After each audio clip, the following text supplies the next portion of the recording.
우리에게 주신 하나님 말씀 요한복음 1장 5절로 10절, 8장 12절의 말씀 찾으셨죠? 네, 우리 이 말씀을 저와 여러분이 한 절씩 읽도록 하겠습니다. 빛이 어둠에 비치되 어둠이 깨닫지 못하더라. 하나님께로부터 보내심을 받은 사람이 있으니 그의 이름은 요한이라. 그가 증언하러 왔으니 곧 빛에 대하여 증언하고 모든 사람이 자기로 말미암아 믿게 하려 함이라. 그는 이 빛이 아니요 이 빛에 대하여 증언하러 온 자라. 참빛 곧 세상에 와서 각 사람에게 비추는 빛이 있었으니 그가 세상에 비쳤으며 세상은 그로 말미암아 지음을 받았으되 세상이 그를 알지 못하였고. 네, 우리 8장 12절을 한번 봅니다. 몇 장만 넘기시면 나오죠.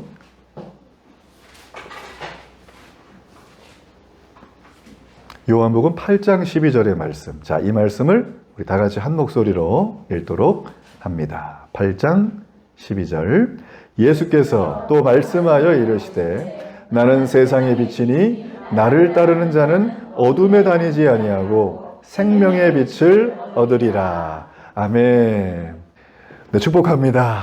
네, 너무나 좋은 날, 은혜의 날 여러분 오심을 너무나 환영하고요. 우리 옆분에게 이렇게 한번 축복하며 시작하면 좋겠어요. 이렇게 한번 인사하실 때 하나님이 당신을 사랑하십니다. 한번 인사하실까요? 하나님이 당신을 사랑하십니다. 네, 어떤 분은 많이 사랑한다고 막 이렇게 추임새까지 이렇게 아이디어가 넘치는 예배 시간입니다. 너무 잘 오셨고요. 특별히 우리 먼 길 오신 우리 어르신들, 우리 어머님, 아버님 너무나 축복합니다. 네. 하나님께서 다 계획하셔서 이렇게 오신 걸로 저는 믿어요. 네. 저희 부모님 생각도 나고, 하여튼 감사합니다. 네, 오늘 저는 왜 예수인가 시리즈 두 번째 시간으로 세상의 빛이 세상을 바꾼다. 이런 제목으로 여러분과 함께 은혜의 말씀을 나누겠습니다. 자, 여러분 제가 말씀을 시작하기 전에 우리 사진 한 장을 좀 함께 같이 볼까요? 사진을 하나 넘겨주세요. 자, 이 사진이 뭐냐면 노르웨이 오슬로에 있는 신호등이에요. 보행 신호등. 우리나라 신호등 있죠? 근데 딱 보면은 우리나라랑 좀 다르죠? 뭐 숨은 그림 찾기입니다. 뭐가 다를까요? 빨간불 2개 나왔어요. 네, 빨간불이 2개입니다. 왜 빨간불이 2개일까요? 우리 한국은 하나죠? 녹색불? 이 빨간불 이렇게 있는데 얘는 2개. 왜 그럴까요? 경고하기 위해서? 경고. 좋은 또 의미죠. 조금만 더 우리가 확장을 해보자면 왜 이 빨간불이 2개가 있을까요? 아침부터 머리가 굴러가는 소리가 들리고 있습니다. 돌 굴러가는 머리가 힘들어요. 저도 이거를 사실 몰랐거든요. 이번에 설교를 준비하다 우연히 제가 주중에 어떤 걸 보다가 발견했는데 여러분이 노르웨이는 안전에 대해서 좀 약간 강박적인 게 좀 있어요. 그래서 굉장히 안전시설들 규제가 강한데 만약에 불 하나가 고장나면 빨간불이 큰일 나죠? 그래서 고장나면 예비용으로 스페어 타이어 같이 전 신호등을 저렇게 3개를 만든 거예요. 놀랍죠, 그죠? 네. 그러니까 나라별로 보행 신호등이 좀 다 다릅니다. 우리는 2개인데 여기는 3개. 이게 옳고 그름의 문제가 아니라 문화의 차이라는 겁니다. 문화의 차이. 지금 오늘 우리가 읽었던 이 요한복음이라고 하는 성경도 예수님이 승천하시고 나서 50년쯤 후에 기록된 성경책이에요. 그러니까 당시 1세기에 살던 사람들, 지금부터 2000년 전에 요한이라는 사람이 쓴 책이 바로 요한복음이거든요. 근데 우리는 지금 몇 세기에 삽니까? 2023년, 21세기에 살고 있잖아요. 그러니까 오늘날의 문화와 가치관을 가지고 이 성경책을 1세기의 요한복음을 바라본다면 우리는 이 성경을 볼 때마다 많은 충돌이 있을 거예요. 오류가 생기고 해석에 있어서. 그리고 이 요한복음에서 말하는 요한이 얘기하는 핵심 내용이 있잖아요. 그죠? 이 내용을 알 길이 없을 겁니다. 우리의 시각으로 바라보면. 자, 그래서 이 요한복음이란 책, 성경을 바라볼 때 우리는 당시에 이 책을 받아들였던 독자들이 있겠죠? 이 독자들은 어떤 마음을 가지고 이 책을 봤을까? 이렇게 보면 성경이 굉장히 재밌습니다. 오늘 저는 여러분과 함께 이 요한복음을 좀 그렇게 보면 좋겠다는 생각이 들어요. 자, 그렇다면 이 요한복음이라는 책은 도대체 누가 봤는가? 독자가 궁금하잖아요. 2000년 전에 이걸 봤던 분들이 누구냐면 당시에 이스라엘 사람들이 아니고 이스라엘 바깥에서 예수님을 영접한 사람들, 믿는 사람들을 위한 이방인을 위한 복음서라는 책으로 이게 쓰여졌어요. 여러분 당시에는 우리 대한민국은 어르신들 그 시골에서 우리 저기 제사도 지내보셨어요? 지금도 혹시 지내세요? 아니세요? 네, 지내시군요. 제가 큰 집의 장손이라 제사 겁나게 드렸습니다. 어릴 때. 1년에 12번. 장난 아닙니다, 제가 제사. 저 제사 전문가예요. 다 알아요. 예. 근데 여러분, 보세요. 우리는 이렇게 그 유교적인 전통 안에서 어른들을 공경하고 또 형제들을 사랑하는 그런 어떤 문화 속에 살았어요. 근데 이 당시 2000년 전에 유대 땅을 넘어선 다른 나라, 우리로 말하면 뭐 이집트나 뭐 로마나 뭐 이런 데예요. 지금 말하면 요르단이나 이런 데인데 이런 데에 예수님을 믿는 기독교인들이 있었거든요. 근데 이 사람들은 어떤 문화에 살았을까? 이게 궁금하잖아요. 그분들이 읽어봐야 되니까. 근데 그분들이 어떤 문화 살았냐면 오늘 주보에 나옵니다. 주보 맨 앞에 아래쪽에 이렇게 보면은 헬라라고 하는 문명에 살았어요. 들어보셨어요? 헬라 문명? 우리로 말하면 그리스 로마 문명을 말하는 거죠. 기억나십니까? BC 300년에 알렉산더 대왕이라고 하는 아주 우리나라 이순신에 버금가는 훌륭한 왕이 있었는데 이분이 지금 이태리 로마의 밑에 마게도냐에 있었어요. 조그만 동네 왕이었어요. 근데 이분이 엄청난 정복 사업을 통해 가지고 지금으로 말하면 동양의 인도까지 나라를 정복하고 위에 로마 전부 다 하게 하고 터키 전부하고 이집트까지 이렇게 북아프리카까지 완전히 정복을 했던 걸출한 왕이었어요. 근데 이 당시에 마게도냐는 전쟁을 정복하고 나면 특징적으로 자신의 문명을 그대로 살 수 있도록 허용해 줬어요. 아프리카 사람이면 아프리카 문명 그대로 허용해 주고 대신에 자신의 나라의 헬라 문명이라고 하는 걸 전파했어요. 그래서 이게 이러고 나서 300년 후, 한 400년 후에 이 요한복음이 쓰여졌기 때문에 당시에 유대 땅 주변에 있는 나라들은 전부 다 헬라 문명 속에 있었어요. 자, 이 헬라 문명 속에 있던 사람들이 오늘 요한복음을 접하게 되어지는 것입니다. 그래서 요한은 이 헬라 문명 속에서 이렇게 전화도 오잖아요. 헬라 문명 얘기하니까. 얼마나 기가 막힌 타이밍이에요. 우리가 다시 한번 졸지 않고 은혜 가운데 집중할 수 있는. 예. 이 헬라 문명은 여러분 조금 달라요. 유대 문명이랑. 왜냐하면은 이 요한복음 책 속에 들어가면 당시에 헬라 문명 사람들이 익숙하게 쓰던 언어, 헬라 철학에 대한 사상들이 예수님에 대한 소개를 하기 위해서 표현된 게 굉장히 많습니다. 그중에 오늘 우리가 읽었던 요한복음 1장에 보면, 요한복음 1장에 보면 예수님에 대해서 요한이 표현할 때 로고스라는 헬라에서 말하는 지혜와 이성의 아이콘, 이 로고스라는 단어로 예수님을 상징적으로 표현을 했어요. 뿐만 아닙니다. 예수님이 태어나셨는데 위에서 아래로 내려오셨다고 했어요. 근데 많은 사람들은 위에서 태어나진 않죠. 그렇죠? 엄마한테서 태어나죠. 부모님한테서. 그러니까 아래 땅에서 태어나는 거죠. 이게 태어난 방식이 전혀 다른데 유대 사람들은 이해를 못해요.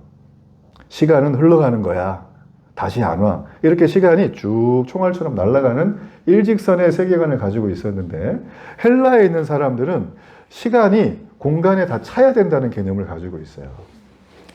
그래서 이분이 지금 예수님이 태어나시는 상황을 상징적으로 말할 때 공간에 오실 수 있도록 우리는 트로트와 함께 이렇게 예배를 드리는 놀라운 교회예요.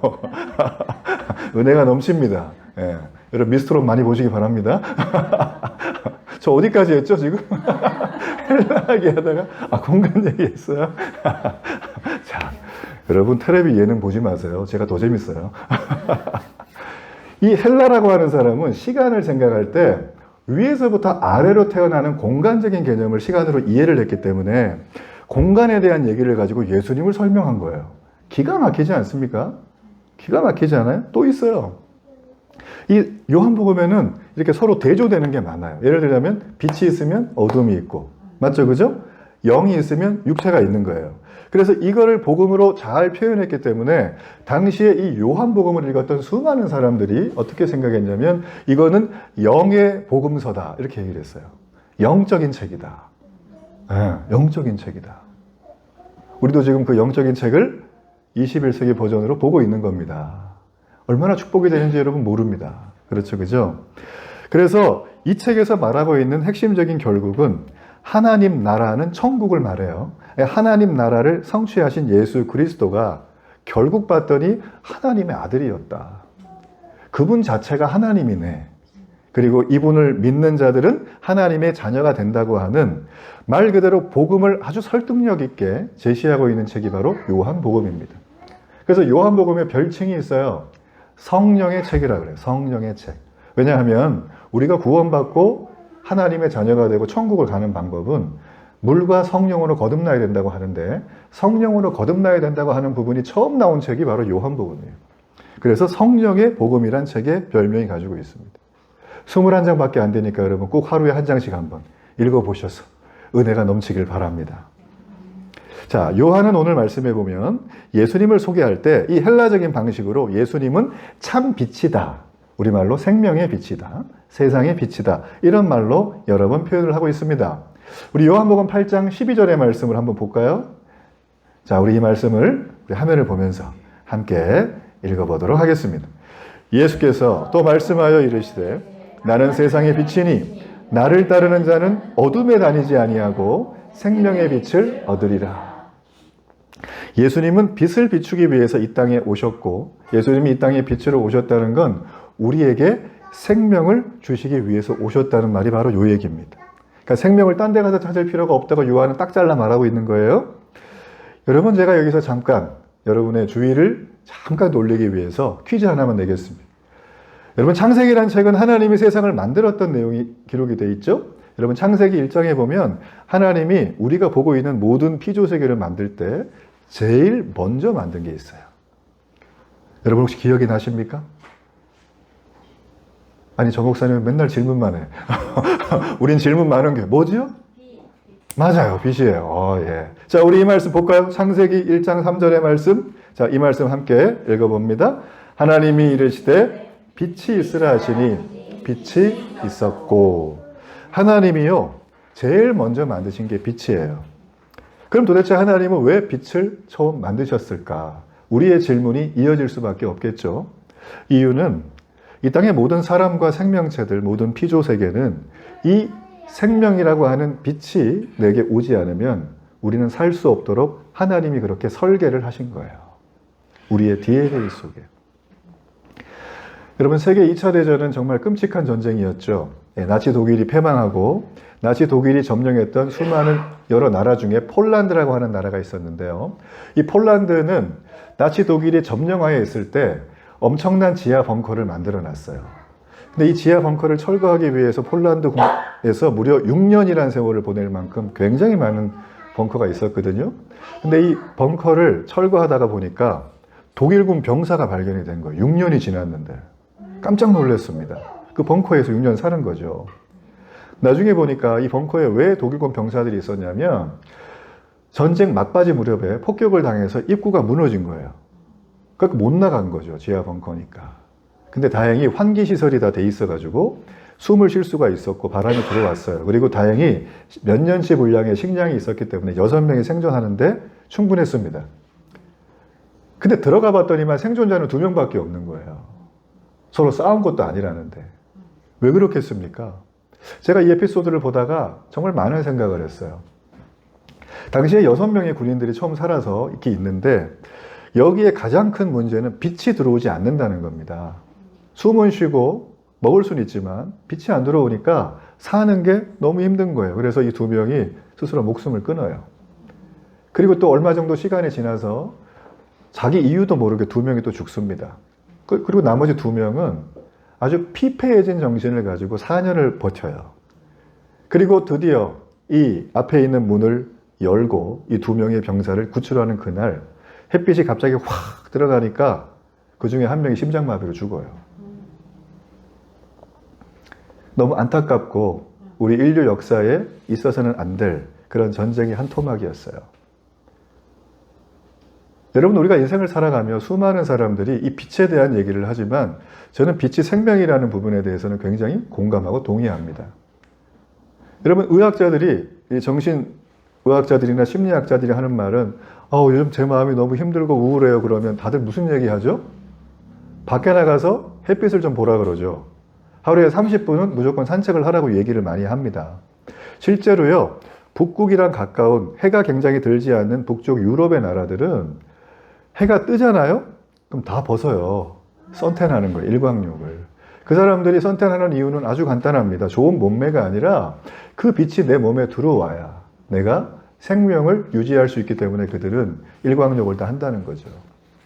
그렇습니다. 이 빛이라고 하는 것은 생명력이 살아있는 모든 생명체들에게 절대적으로 필요한 것처럼 오늘 생명으로 오신 예수님의 빛을 받아야만 우리의 영혼이 삽니다. 빛으로 오신 예수님을 만나면 살게 되고 그렇지 않으면 그 영혼은 죽게 된다라고 하는 게 오늘 요한이 헬라 사람들에게 던지는 복음의 메시지예요. 전 여러분이 이 시간 빛으로 오신 예수님 모두가 다 만나길 주의 이름으로 축복합니다. 네, 우리 어르신들 꼭 만나시길 축복합니다. 네.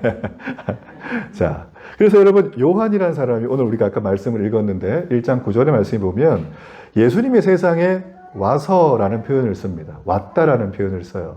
근데 이게 원어로 보면 이 와서란 얘기는 한글 번역은 와서라고 돼 있지만 과거처럼 돼 있잖아요. 근데 이게 현재 진행형이에요. 오고 있는 이라고 번역을 하는 게 맞습니다. 제가 처음 말씀드린 것처럼 이 요한복음은 예수님께서 승천하시고 난 다음에 약 50년 후에 쓰여진 책이기 때문에 요한은 요한복음 1장 9절을 기록할 때 예수님이 이미 오셨었다라고 과거로 기록하는 게 맞겠죠. 근데 지금 이 요한은 오고 있는 이라고 하는 진행형으로 썼다는 말입니다. 왜 요한이 이렇게 썼을까요? 그 내용은 요한이 이 빛 때문에 살았고 자기 후배들도 살았고 앞으로 태어날 모든 사람도 이 빛을 만나면 살게 될 것이라는 것에 대한 상징적인 내용이에요. 예수님은 2000년 전에 오시고 끝난 분이 아니라 지금도 계시고 앞으로도 우리 사람의 영혼을 비추는 그 놀라운 사역은 계속될 것이다. 그래서 예수님의 빛은 누구에게나 있어야 되는 생명 그 자체라는 것을 요한은 지금 우리에게 보여주고 있는 거예요. 전 여러분 이 순간 이 예수님의 영혼의 빛이 여러분의 심령을 가득 채워서 생명의 역사가 있기를 축복합니다. 여러분 그렇다면 우리가 하나 더 질문해야 될 것은 우리 영혼에 예수님의 빛이 비치고 있다는 이 사실을 나는 도대체 어떻게 자각할 수 있는가라는 거예요. 그렇죠? 예수님의 빛이 오고 있는데 난 이걸 어떻게 깨닫는가? 여기 계신 그분의 빛이. 여러분 이 얘기를 하려면 하나를 대조시키면 금방 나와요. 어둠, 깜깜한 흑암, 이것들이 가장 무서워하고 두려워하는 게 무엇일까요? 그렇죠. 빛을 비추면 이 속에 있었던 모든 어둠이 빛이 한 줄기만 들어와도 아주 순식간에 전부 다 몰아내는 것을 우리는 알 수가 있습니다. 자, 바로 이 지점이 우리 영혼이 예수님의 빛이 비춰지고 있음을 알게 되는 때라고 우리는 알 수가 있어요. 자, 여러분 그런데 여러분 보세요. 요한이 참빛, 생명의 빛이신 예수님이 왔다고 하는데 어디에 왔다고 얘기를 하냐면 이 세상에 왔다고 얘기를 합니다. 자, 그러면 이 세상이 어떤 곳인가에 대한 의문증이 있겠죠?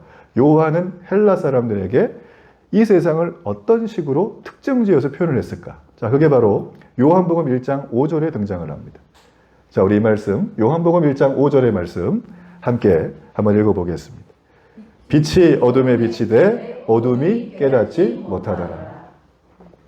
빛 대신 예수님이 세상에 오셨는데 세상을 뭐라고 하죠? 어둠이라고 표현해요. 세상을 밝히려고 예수님은 이 땅에 오셨는데 이미 세상에는 주인이 따로 있더라는 거죠. 뭔가요? 어둠이 있다라는 거예요. 여러분 성경에서 어둠은 은유적인 표현입니다. 상징을 말하는 거예요. 이 어둠은 두 가지 의미가 있는데 하나는 악을 얘기해요. 악. 그리고 하나는 무지를 말합니다. 모르는 것을 말하는 거예요. 여러분 예수님이 세상에 와서 보니까 이 세상이 악이 가득한 거예요. 그리고 엄청난 고통과 불편함과 불평등과 가난과 소외들이 너무 많은 거예요. 예수님 오시니까. 예수님 당시에. 예수님 당시의 상황이 어땠냐면 우리가 복음서를 읽어보면 금방 알 수 있습니다. 예수님은 가는 곳마다 논쟁의 중심이 됐어요. 당시의 종교 지도자들, 정치인들, 시장의 상인들, 기업가들, 많은 시민들에게 예수님이 가서 한마디 하시면 논쟁거리가 막 생기는 거예요. 그 이유가 무엇이냐면 예수님은 빛을 얘기하는데 세상은 어둠을 주장하는 거죠. 나는 여전히 내 방식대로 사는데 당신이 뭔 상관이냐. 나는 내 이익이 걸린 문제인데 당신이 도대체 뭔데 나한테 와서 이래라 저래라 하느냐. 지금 그것 때문에 우리가 요한복음을 곱게 읽어서 그렇지 엄청나게 많이 싸웠습니다. 논쟁을 했습니다. 예수님께서는 예수님의 당시에도 여전히 지금 우리가 보는 폭력이 난무했고 권력자들의 남용이 있었고 불의가 있었고 가난과 있었고 소외가 있었고 또 억압했던 전쟁에 빼앗겼던 난민들이 많았고 노숙자도 여전히 있었고 또 지금 우리나라처럼 남북에 이산가족의 아픔도 있었고 끝없는 슬픔과 고통이 대물림되던 시대가 바로 예수님 시대였어요. 성경은 이 세상을 표현할 때 그래서 어둠이라고 표현하는 것이죠. 그래서 오늘 요한은 이 어둠에 대해서 말을 하면서 이 어둠을 깨닫지 못하고 있다. 그러니까 요한이 말하는 어둠에 대해서 요한은 말을 하면서 이 세상은 어두운데 예수님 보니까 이 세상에 살고 있는 사람들은 정작 이게 어두운 줄 모르는 거예요. 너무 익숙해가지고. 여전히 그들은 악과 무지가 어두운 세상을 다 만들어버렸는데 나 자신만 잘 되면 되는 거예요. 나의 만족, 우리 가족의 행복, 이것이 내 인생 전체의 기준이 되어버리는 삶을 살고 있다는 것을 오늘 요한은 1장 5절에서 우리에게 이렇게 얘기를 하는 것입니다. 빛이 어둠에 비치되 어둠이 깨닫지 못한다라는 거예요. 여러분 2000년 초반에 노벨 문학상을 받았던 눈먼 자들의 도시라고 하는 소설이 하나 있습니다. 주제 사라마구라고 하는 포르투갈의 소설가인데요. 이 소설가는 무신론자예요. 근데 이분이 쓴 이 책의 내용은 지금 오늘 예수님이 빛으로 오셨다, 세상은 어둠이다라는 그 내용을 너무 적나라하게 잘 보여주는 내용입니다. 혹시 이 책을 보신 적이 있습니까? 이게 영화로도 나왔거든요. 네. 영화 보신 적 있으세요? 한번 나중에 보시길 제가 추천하는데 근데 애들하고 보시면 안 돼요, 이거는. 네. 이 눈먼 자들의 도시의 내용은 이래요. 이 소설가가 60이 진짜 실제로 넘은 상태에서 쓴 책이거든요. 근데 60이 넘어서 이 책을 쓸 때 이 소설의 큰 줄기를 잡을 때 그는 이렇게 잡았어요. 만약에 이 세상에 전부 다 시력을 잃어버리고 단 한 사람만 눈을 떠서 볼 수 있는 사람이 있다면 세상을 어떻게 표현할 수 있을까? 그게 이 사람이 이 소설을 썼던 배경이에요. 실제로 이 소설에 보면 시력을 전염병 때문에 모든 사람이 다 잃어버립니다. 비행기 조종사가 시력이 잃어지니까 어떻게 됩니까? 비행기가 추락하고 자동차가 막 들이받고 배들이 다 침몰하고 그죠? 소방관이 불 끄다가 막 이렇게 돼버리고 눈이 안 보이니까. 근데 유독 단 한 명만 멀쩡한 눈으로 세상을 바라봤어요. 그 여인의 눈에 비쳤던 세상은 어떤 것이냐면 암흑천지였어요. 수많은 사람들이 원초적 재미를 쫓거나 자신의 생존을 위해서 심지어는 자기 옆에 안 보이니까 사랑하는 자녀까지 죽일 수밖에 없는 그런 무법천지의 세상을 이 소설에서는 그리고 있어요. 붕괴되는 과정, 그 막장의 스토리를 우리에게 보여주고 있는 거죠. 여러분, 우리가 이 땅을 살아가면서 나의 만족과 즐거움과 행복과 나의 안위만을 생각한다면 눈먼 자들의 도시와 뭐가 다르게 있겠습니까? 이 책이요, 노벨 문학상을 받은 이유는 바로 그것 때문입니다. 세상을 너무 신랄하게 바라본 거예요. 그리고 세상에 돌아올 수 있는 길을 이 소설에서는 어느 정도 제시를 해주고 있습니다. 그렇습니다. 우리가 어둠 속에 살게 되어지면 내가 어디로 가는지, 내가 지금 세수를 한 건지 세수를 안 한 건지 몰라요. 볼 수가 있어야 말이죠. 우리는 다 멀쩡하게 살아가고 있지만 오늘 예수님 볼 때 어둠의 지배 아래서 어두운 세상에 우리가 너무 익숙하게 살다 보니까 이게 어두운 줄 모르고 내 눈이 멀었는데도 눈 먼지도 모르고 나는 달려가고 있는 거예요. 어떤 청년의 얘기를 들으니까 자기는 어릴 때부터 모태신앙이고 정말 하나님을 사랑했대요. 근데 어느 순간에 엔터테인먼트에 빠져가지고 술 먹고 대화하고 엔터테인먼트 이거에 빠져가지고 교회를 한 번, 두 번 안 나가다가 어느 날은 결심을 하고 교회를 나가려고 이제 자기가 토요일 날 준비를 하고 딱 앉았다라는 거예요. 내가 내일은 반드시 교회를 간다. 내가 어떤 약속도 안 잡고 내가 반드시 간다. 결심을 하고 딱 앉았는데 휴대폰 알람에 띵동 하고선 내 땡땡에 신작이 딱 올라온 거예요. 그래서 이 청년이 어떻게 했을까요? 헛기침이 다 나오네.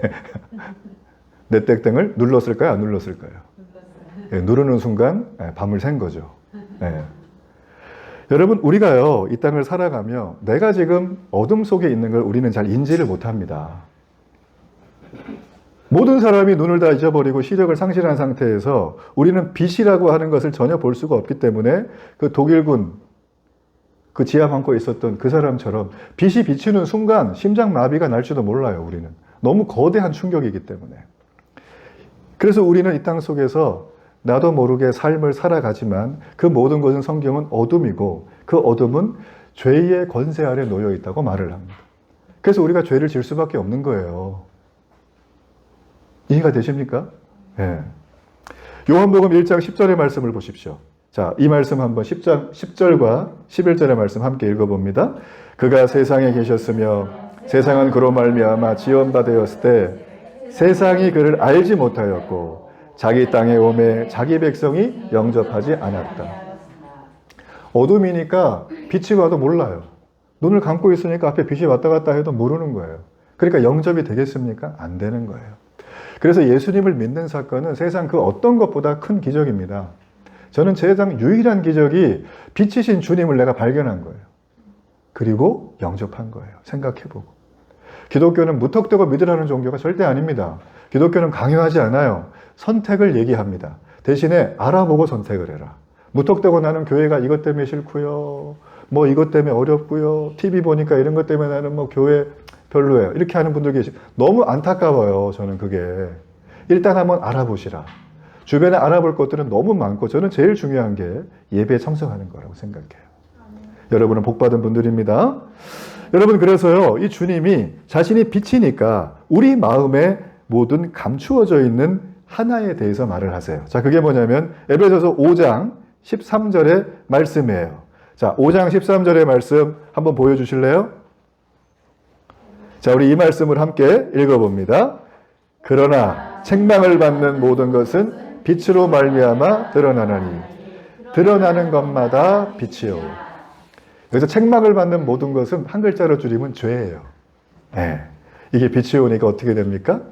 어둠이 사라지는 것처럼 죄가 드러난다. 우리가 진정으로 이렇게 빛으로 오신 예수님을 만나게 되면요. 대부분의 사람들의 고백은 이거예요. 아, 정말 나는 어둠으로 살았는데 내게 오셨군요. 이 말할 수 없는 영화로 어떻게 하면 좋겠습니까? 성경의 신약 성경의 대부분을 기록했던 사도 바울도 빛 대신 예수님을 만난 다음에 이런 고백을 해요. 내가 죄인 중에 괴수다. 괴물이란 뜻이에요. 내가 죄인 중에 괴물. 사도 바울은 절대 그런 분이 아닙니다. 우리로 말하면 하버드 법대 나오신 분에다가 집안 자체가 거의 뭐 성골 집안이에요. 엄청난 집안. 그리고 이 사도 바울로 말하면 열심으로 사는 것은 세상 탑 1인자였어요. 자, 이런 사람이 지금 예수님을 만난 다음에 하는 얘기가 나는 죄인인데 괴수입니다. 이런 얘기를 지금 하고 있다는 것은 그 빛이신 예수님이 내게 들여오니까 독일군이 심장이 멎을 정도의 충격을 이 바울은 받고 있는 것이죠. 저는 지금도 잊혀지지 않은 하나의 정말 충격과 하나의 감동이 있습니다. 제가 전에 섬기던 교회에 처음 부임을 해서 갔는데 거기는 교회가 큰 교회였어요. 제가 그분의 프라이버시를 위해서 좀 각색을 해서 좀 말씀을 드리겠습니다. 딱 제가 그 교회를 찾아갔는데요. 목사로 들어갔는데 그분이 남들이 볼 때에도 굉장히 명예가 있고 존중받고 재력도 아주 큰 아주 좋은 분이죠. 훌륭한 세상 말로 말하면 성공하신 분이세요.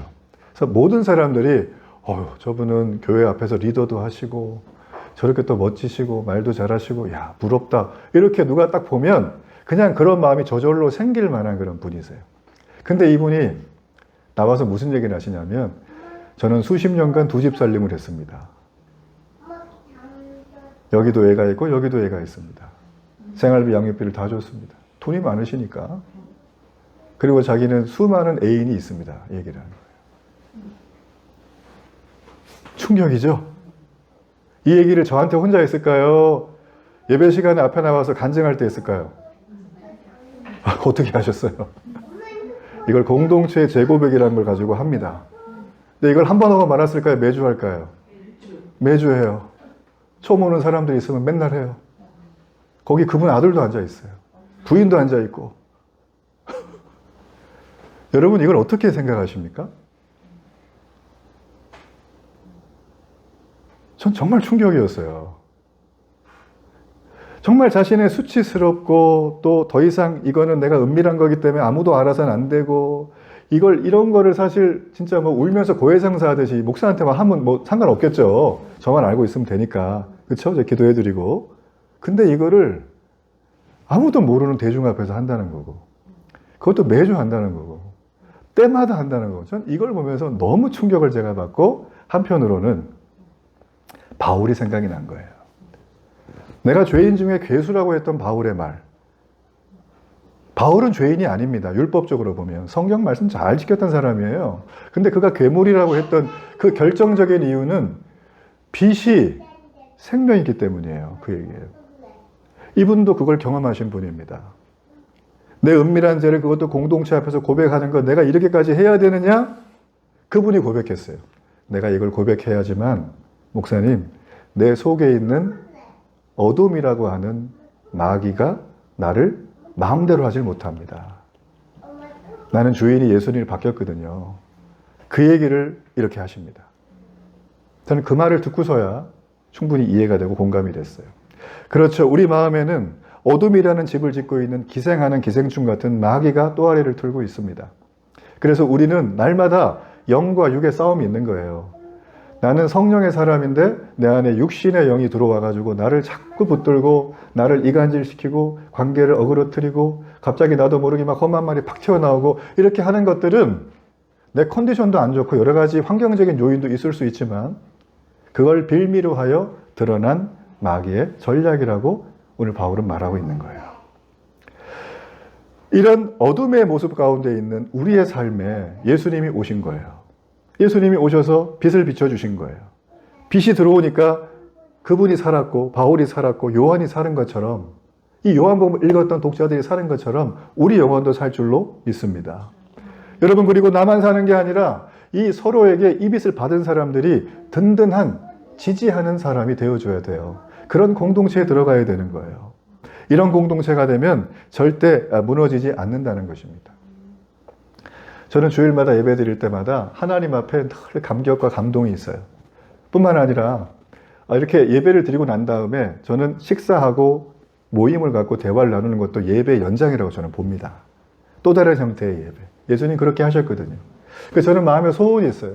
우리가 이렇게 예배 시간에 설교 말씀을 듣고 내 마음에 주시는 메시지, 내가 깨달은 것들, 나의 은밀하고 연약한 것들이 말씀 앞에서 정리가 되어졌을 때 얼마나 기쁘잖아요. 저는 이것을 밥 먹으면서 얘기하고 밥을 튀기면서 차 마시면서 얘기하고 정말 이런 분위기가 되면 저는 너무 좋겠어요. 왜냐하면 성경 아무리 봐도 예수님 만나서 그렇게 변화된 사람은 맨날 그 얘기만 해요. 저 깜짝 놀랐어요. 이분들한테는 뭐 생활이 직장 생활이 돈 버는 게 안 중요했겠습니까? 애를 좋은 학교 보내는 거 안 중요했겠습니까? 다 중요했어요. 우리랑 똑같아요. 똑같은 세상에 산 사람들입니다. 그런데도 불구하고 이들의 언어와 생각과 내용과 메시지가 달라진 거예요. 왜냐하면 빛이 들어왔기 때문에. 저는 이 빛이 여러분에게 반드시 들어가길 주의 이름으로 축복합니다. 빛 가운데 나오는 것은 선택의 문제가 아니라 내가 살고 죽는 문제라고 오늘 메시지는 말하고 있습니다. 여러분 요한은 우리에게 말을 합니다. 빛은 예수님이 빛이지만 구약 성경에 보면 이 빛을 어렴풋하게 먼저 보여준 사람들이 있어요. 그게 누구냐면 선지자들이에요. 오늘 이 세례 요한이라고 하는 이 책 쓴 사람 말고요. 예수님 오시기 전에 요단강에서 세례를 줬던 세례 요한이라는 분이 계세요. 이분이 예수님이 이분을 어떻게 표현했냐면 요한은 켜서 비추는 등불이라고 얘기를 했습니다. 그러니까 이 사람은 선지자입니다. 선지자는 하나님의 말씀을 알려주는 거예요. 어두운 세상 속에. 근데 여러분 이것도 하나의 빛이라고 말을 합니다. 자, 제가 이 얘기를 왜 드리냐면 여러분 잠깐 보시면 우리가 하늘을 보면 해달별이 있죠. 그죠? 태양이 있고 별이 있고 달이 있고 이렇게 있습니다. 근데 이 태양은 우리가 천체로 보면 발광체라고 합니다. 발음을 조심하셔야 돼요. 발광체라고 합니다. 그럼 달은 뭐예요? 이 태양에서 뿜어져 나오는 빛을 받아서 다시 비춰주는 반사체라고 하죠. 예수님이 빛으로 오셨는데 예수님이 반사체일까요? 발광체일까요? 발광체입니다. 예수님이 태양이에요. 그럼 우리는 뭘까요? 빛을 스스로 내는 존재들입니까? 아니면 빛을 받아서 반사하는 존재들입니까? 반사하는 존재들이에요. 에베소 5장 8절의 말씀에 보면 우리 이 말씀을 한번 보여줘. 제가 한번 읽어볼게요. 너희가 전에는 어둠이더니 이제는 주 안에서 빛이라. 빛의 자녀들처럼 행하라. 이렇게 말하는 것입니다. 빛의 자녀들처럼 있으라가 아니라 살라는 거예요. 그렇게. 왜냐하면 우리는 예수님께서 참 빛으로 이 땅에 오셔서 예수님 같은 발광체는 아니지만 그 예수님의 빛을 받아서 내 삶으로, 복음이 삶이 되는 삶으로 보여주는 것이 바로 반사체의 삶이다. 저희 교회 이름은 영어입니다. 그죠? 보시면 데일리 교회. 무슨 목사님 한글로 좀 짓지. 여러분 데일리란 뜻 아시죠? 데일리 룩, 데일리 밥, 데일리 커피 많잖아요. 그죠? 데일리 치면 많은데 교회가 없더라고요. 그래 줬어요. 이거는 제가 이 속에 이 농담 안에 뼈가 있습니다. 사람들은 일상적으로 매일 하는 것을 우습게 여겨요. 맞죠? 나 다음 달에 베트남 놀러 가. 이거는 막 기대하는데 내가 내일 출근하고 학교 가고 밥을 먹고 내 살아가는 가족들과 대화하는 걸 아무렇지도 않게 여겨요. 그러니까 막 함부로 하는 거예요. 맞죠? 우리의 일상이 없는 다음 달 여행은 없습니다. 그렇지 않겠습니까? 그래서 데일리라고 진 거에 그 앞에 보면, 위에 보면 수식어가 하나 있죠. 우리의 미션. 복음이 삶이 되는 거예요. 우리는 반사체이기 때문에 발광체이신 복음이신 예수님이 내게 들어왔고 이제 그분이 내 삶으로 반사체로 드러나는 삶을 살지 않으면 우리에게 데일리는 없습니다.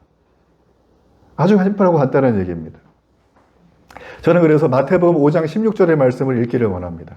마태복음 5장 16절의 말씀 제가 한번 읽어봅니다. 이같이 너희 빛이 사람 앞에 비치게 해서 그들로 너희 착한 행실을 보고 하늘에 계신 너희 아버지께 영광을 돌리라. 착한 행실을 봐야 세상 사람들은 영광을 돌린다는 거예요.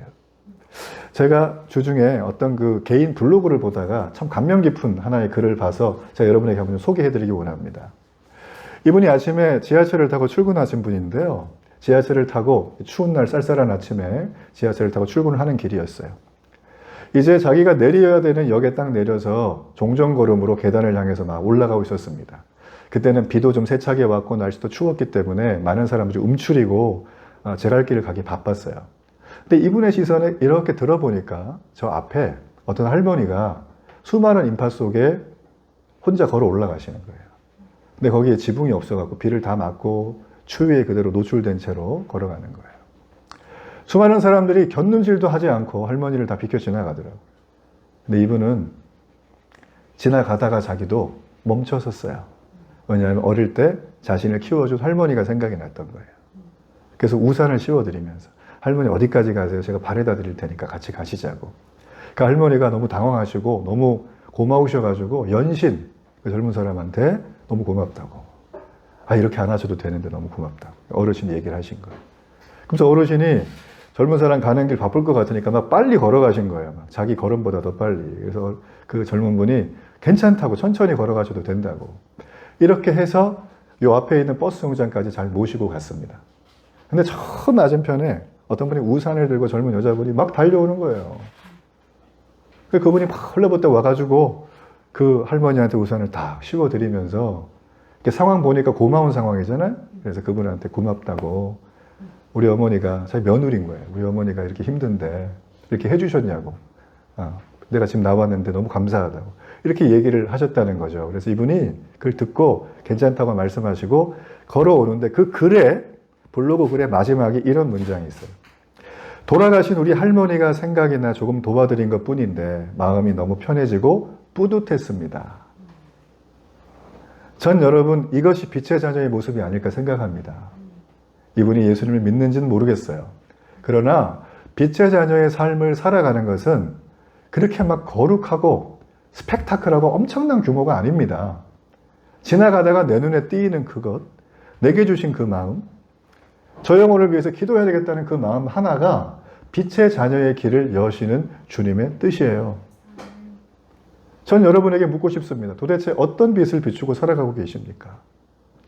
그리고 이 빛을 나는 싫다라고 하는 분이 혹시 계십니까? 저는 그런 분은 없다고 봐요. 우리가 기억할 것은 우리는 스스로 빛을 낼 수 있는 존재가 아니라는 거죠. 그럼 어떻게 하면 될 것인가? 제가 말씀드린 것처럼 요한이 한 것처럼 발광체이신 예수님의 빛을 끊임없이 내 안에 비춰지도록 하는 삶을 살아가면 되는 것이죠. 쉬운 말로 예수님을 바라보는 삶을 사는 것입니다. 전 여러분이 이 한 주간의 삶 동안 여러분의 언행심사와 행실과 마음 씀씀이가 이 빛을 온전히 드러내는 그런 놀라운 축복과 은혜가 여러분 주변에 다 있어서 그분들이 여러분 때문에 살아나고 기적을 보는 축복이 있기를 간절히 바랍니다.